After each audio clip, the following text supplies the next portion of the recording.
Hi, everybody. I am recording this from my house in New Mexico, which is something I usually don't do because I always forget. So it is early spring, it's the middle of April, and the trees are just barely coming out. And this one here hasn't even started yet, but I thought I would do a short little video and talk about my work in relation to New Mexico. So I am from New Mexico, but not this area. I am in the Gila National Forest right now, and I have a house here. I'm very, very lucky. And so, my artwork is about the plants and animals from this region. And one of the difficulties is coming out here and seeing all the things, and I never have a camera or am able to take pictures of the wildlife to show to you. But I know there are plenty of people that do that.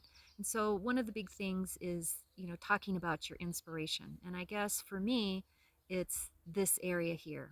I love it out here. I am from here. I did my biology research out here.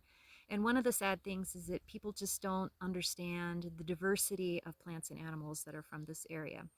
My work is really focused on helping people understand all the amazing things that are found in this area. When I first started, people would see my cloth figures and say, oh, what a fanciful little thing that is, a little bird or a little animal, and he's wearing the clothes and all of that. And people thought that I was making these animals up because they'd never seen anything like that. And the reality is that all of my art dolls are based on real species, and I try really hard to replicate the colors and patterns in those animals using the cloth that I have, and I do use recycled clothing. So I have a lot of limitations.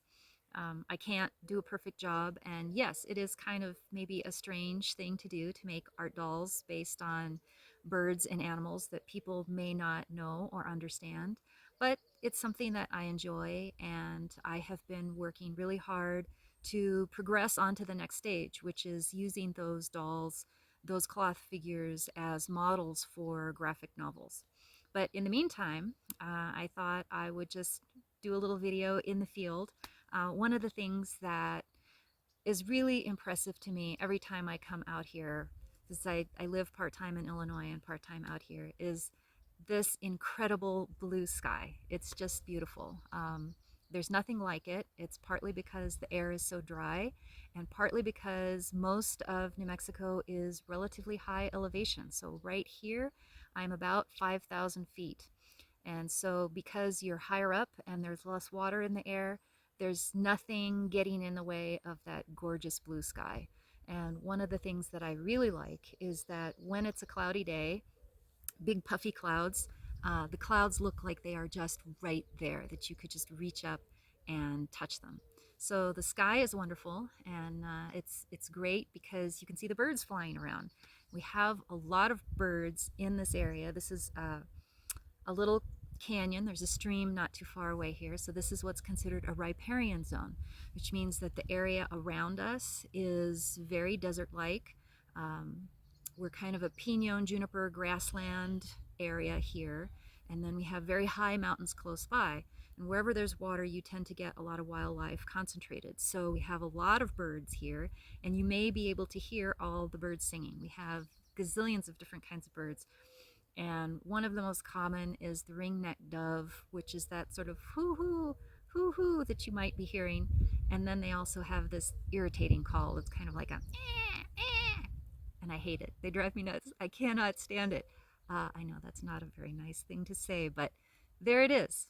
So hopefully I will try and remember to take more videos like this for you so that you can see some of the areas that I go to replicate the backgrounds for my graphic novels, and to see some of the other wildlife in situ, as it were. I do catch a lot of lizards here at the house, and I take a lot of pictures of them, but I know people aren't as in love with lizards as I am, and I don't know quite why that is, but I thought you might enjoy just sort of seeing the blue sky, seeing some of the trees in the background, and maybe hearing a little bit of the birdsong. So until next time, see you later. Bye-bye.